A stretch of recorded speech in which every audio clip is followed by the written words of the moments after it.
The Forgotten Guest, by your name. The morning after, Liam woke up with a pounding headache. The air smelled of stale beer and burnt pizza, remnants of last night's party. Sunlight streamed through the half-closed blinds, stabbing into his eyes like tiny daggers. He groaned, sitting up on the couch and rubbing his temples. The apartment was a mess: empty bottles, crushed chips on the floor, and a few discarded cups. His friends had gone all out for his 30th birthday. Liam stretched and walked toward the kitchen, stepping over a pair of sneakers that weren't his. Strange. He didn't remember anyone leaving their shoes behind. That's when he noticed something else.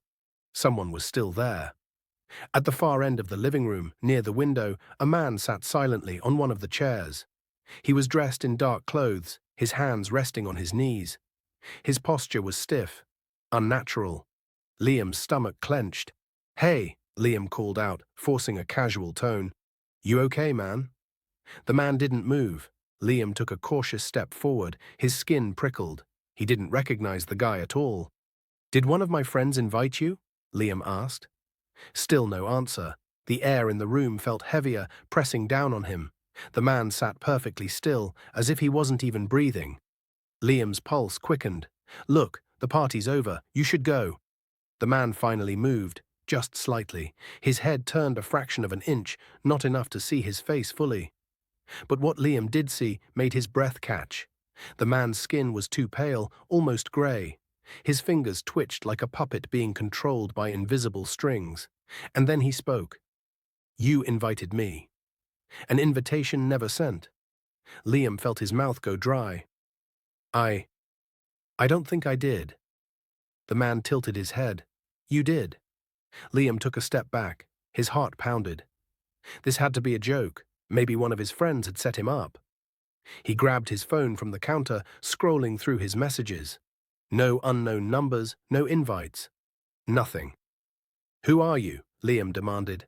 The man didn't answer. Instead, he slowly stood up. The way he moved was wrong, his limbs too rigid, too delayed, as if his body was struggling to follow orders. Liam's instinct screamed at him to get out. He took another step back. "Listen, man, I don't know who you are, but you need to leave." The man took a step toward him, then another. Liam's breath came in short gasps. He grabbed the closest thing, a bottle from the counter, and held it up defensively. The man stopped. A slow, eerie smile spread across his face. "I never left." The missing hours. Liam's mind raced. He tried to remember the end of the party, but his memories were hazy. He had been drinking, sure, but not enough to black out. He remembered his friends leaving, the sound of the door closing. But he didn't remember this man at all. Had he been there the whole time? "I don't remember you," Liam said, trying to keep his voice steady. The man's smile widened. "You will." The room grew colder. Liam's breath came out in small puffs. The walls seemed darker than before, the furniture distorted in the dim morning light. The forgotten guest took another step forward, and then he vanished. One blink, and he was gone. Liam's body locked up. His hands trembled. He turned in circles, scanning every corner of the apartment. Nothing. Had he imagined it? Number. The air still carried a heavy, suffocating presence. Something was wrong with his apartment. He could feel it. Then his phone buzzed. A new message. It was from an unknown number. "I'm still here." The reflection that watched Liam stumbled backward, nearly dropping his phone. His pulse thundered in his ears. He forced himself to type a reply. "Who are you?" No answer. A cold shiver ran down his spine. He turned toward the kitchen window, hoping the morning light would ground him. And then he saw it. His reflection wasn't moving. Liam's breath hitched. He lifted his hand. His reflection didn't. His heart slammed against his ribs. He took a step back, and the reflection smiled. Not his smile. A wide, unnatural grin stretched across his reflection's face. Then, in the glass, the forgotten guest appeared behind him. Liam spun around. The room was empty. The truth unveiled, Liam didn't sleep that night. He kept every light in the apartment on, his back pressed against the wall, gripping a kitchen knife. Every time he blinked, he saw glimpses of movement in the corner of his vision.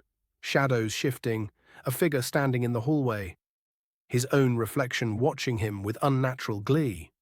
By dawn, Liam had had enough. He packed a bag, grabbed his car keys, and bolted for the door.